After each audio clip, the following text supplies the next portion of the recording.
Halo sobat, selamat datang kembali di channel kita, Serbatur Channel, channel yang membahas berbagai tutorial yang bermanfaat bagi kita semua. Nah, pada kesempatan kali ini saya akan membahas mengenai topik tentang membangun sebuah channel YouTube. Banyak dari kita bertanya, nah bagaimanakah kita membangun sebuah channel YouTube yang bisa berkembang pesat?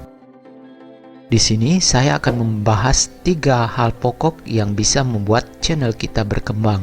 Yang pertama adalah cara men-setting channel YouTube agar mendapatkan banyak subscriber. Oke, kita lanjut saja ke bagian pengaturan. Kalau sudah punya akun YouTube, langsung saja ke YouTube Studio ya.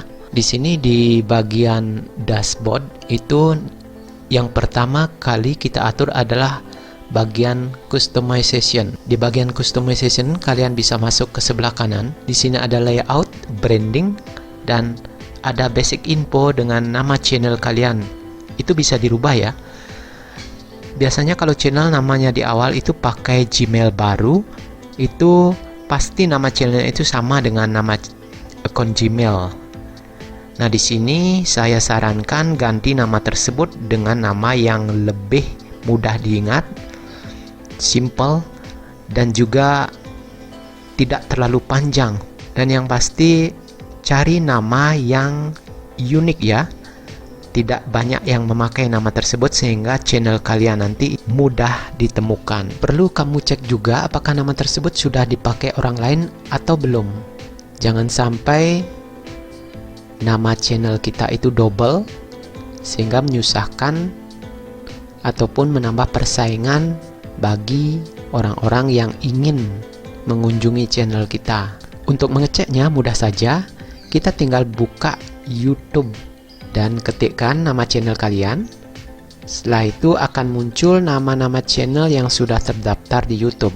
Ingat, cari nama yang unik, yang tidak banyak persamaannya dengan channel-channel lain, sehingga channel kita nanti mudah untuk ditemukan. Oke, setelah menemukan nama channel yang tepat, kita sekarang balik ke channel customization. Nah, di kolom kedua ini adalah channel description atau deskripsi channel itu sendiri. Di baris pertama ini adalah yang paling penting karena baris pertama itu adalah prime real estate. Nah, kita bisa menaruh keyword utama di sini. Keyword itu berupa tema ataupun topik daripada channel. Anda juga bisa menaruh add language di sini. Taruh saja satu bahasa. Nah, kalau channel kita berbahasa Indonesia, kita add language-nya itu adalah bahasa Indonesia. Tujuannya agar penonton yang berbahasa Indonesia bisa menemukan channel kita ini dengan mudah. Nah, selanjutnya adalah channel URL. Kita belum bisa mengganti apapun di sini karena kita masih baru di YouTube ini. Saat sudah monetisasi nanti, kita bisa ganti dengan brand ataupun nama channel kita.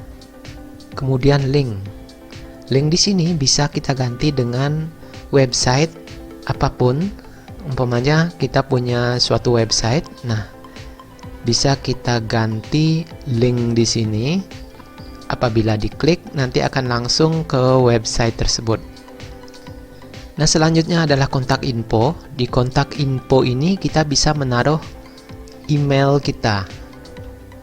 Email ini sangat penting karena banyak sekali di luar sana yang mencari YouTuber untuk di-endorse. Nah, siapa tahu kita terpilih menjadi partnernya. Nah, sekarang kita masuk ke bagian setting. Nah, di bagian ini ada general, channel, upload default. Default unit ini kita bisa menaruh US dollar. Kemudian di bagian channel ini ada basic info, advanced setting, dan juga features eligibility. Di sini juga ada country of residence, artinya tempat tinggal kita. Kita bisa pilih sesuai dengan alamat kita. Nah, di bagian keyword ini sangat penting agar channel kita bisa ditemukan orang. Nah, di sini kita bisa menaruh keyword-keyword utama, terutama keyword yang pertama ini. Nah, kemudian event setting di sini supaya kita tidak merasa capek, karena biasanya selalu akan ditanyakan apakah video ini untuk anak-anak saat upload video. Nah, di sini saya akan klik no, this channel is not made for kid. Yang berarti nanti setiap kita upload video, kita tidak usah men-setting bagian ini lagi, karena sudah secara otomatis akan terisi seperti ini. Kemudian ada auto generated caption. Ini adalah caption otomatis. Ini bisa diisi, bisa tidak. Lalu bagian subscriber count. Biasanya di awal ada yang mau menunjukkan jumlah subscribernya, ada yang tidak. Ini bisa kita setting di sini. Nah, setelah selesai melakukan setting semuanya, kita bisa klik save. Kemudian kita kembali ke setting dan pilih features eligibility. Ada default features dan features that require phone verification. Itu sudah beres. Upload default ini akan sangat membantu kita saat kita hendak mengupload sebuah video. Kita tidak perlu lagi capek-capek untuk menulis secara berulang-ulang karena kita sudah setting di sini sebelumnya. Saya sarankan di sini untuk visibility-nya di awal jangan langsung di public ya, karena kita mesti ngecek dulu. Maka pilih pada bagian unlisted. Lalu tag. Nah, ini tag adalah untuk video. Di bagian teks ini pasti kita ingin ada tag yang sama terus-menerus. Agar kita tidak menulisnya secara berulang-ulang, kita bisa mengetikkannya di sini. Tag tersebut akan muncul secara otomatis pada setiap video yang kita upload. Nah, selanjutnya di sini ada permission. Nah, kita tidak perlu pusing. Bagi yang pemula diatur nanti saja. Biarkan pengaturan defaultnya. Nah, di bagian community ini yang perlu kita atur itu cukup banyak. Ada moderator, ada approve user, hidden user, dan block word. Di sini kita pilih block word dulu. Block word ini adalah kata-kata yang bisa kamu blok. Perlu dilakukan karena apa? Karena kita tidak pernah tahu netizen itu kalau berkomentar akan seperti apa. Jadinya jika kata-kata yang tidak pantas itu diketikkan, itu tidak akan masuk ke dalam kolom komentar. Block link ini juga perlu karena banyak sekali orang yang melakukan spam, sehingga tidak akan memenuhi kolom komentar dengan spamming. Nah, kalau sudah selesai semua, kita tinggal klik save. Nah, secara umum untuk settingan pertama ini kita sudah menyelesaikannya. Kita langsung saja lanjut ke bagian yang kedua. Nah, di bagian kedua ini kita akan membahas tentang konten video. Untuk mengupload sebuah konten video itu saya sarankan seminggu minimal sekali, atau kalau ada waktu seminggu 2 kali, atau tiap hari pun boleh, karena ini akan membuat channel kita lebih mudah dikenal. Nah, sebaiknya topik yang ada dalam channel kita itu jangan sampai berubah-ubah ya. Usahakan dalam satu topik atau yang mendekati. Kalau bisa kita gunakan keyword-keyword yang berhubungan di setiap videonya. Misalnya kita mengupload 100 buah video. Jadinya antara video yang satu dengan video yang ke-100 itu memiliki keyword yang berhubungan, sehingga YouTube akan membaca video kita dan membicarakannya sebagai suatu hal yang menarik. Karena itu akan mudah dicari dalam kolom pencarian. Nah, tip terakhir dari bagian konten ini adalah jangan terlalu perfeksionis. Kita ini masih dalam tahap belajar, dan untuk kedepannya kita akan lebih mudah membuat video yang lebih berkualitas lagi.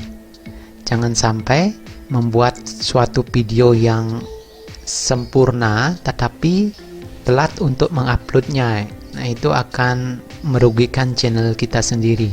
Nah, bagian ketiga dari topik pembahasan ini Yang tidak kalah pentingnya adalah promosi channel. Jangan sampai setelah kita capek-capek melakukan riset, syuting video, mengedit video, dan upload ke YouTube, kita tinggal menunggu keajaiban dan menunggu viewer atau subscriber datang dengan sendirinya. Itu tidak akan semudah itu, karena banyak sekali channel-channel YouTube yang membahas konten yang sama dengan channel kita. Sehingga di sini diperlukan sedikit usaha untuk mempromosikan channel kita. Nah, di sini promosi bisa kita lakukan ke saudara-saudara ataupun keluarga dekat kita. Kita ajak untuk menonton dan juga mensubscribe channel kita, ataupun ke media-media sosial yang kita ikuti. Misalnya ke WhatsApp group ataupun juga Facebook, dan promosikan channel kita ke teman-teman yang siapa tahu mereka tertarik dengan topik bahasan ataupun konten-konten video yang ada dalam channel kita. Oke, sekian dulu tip dan trik dari saya bagaimana cara membangun sebuah channel agar bisa berkembang. Dan apabila Anda suka dengan video ini, silakan dukung channel ini dengan mengklik like, subscribe, share, dan juga aktifkan loncengnya agar tidak ketinggalan notifikasi video-video selanjutnya. Anda juga bisa menulis komentar sebagai ajang diskusi dalam komentar di bawah. Sampai jumpa lagi dalam tutorial-tutorial berikutnya.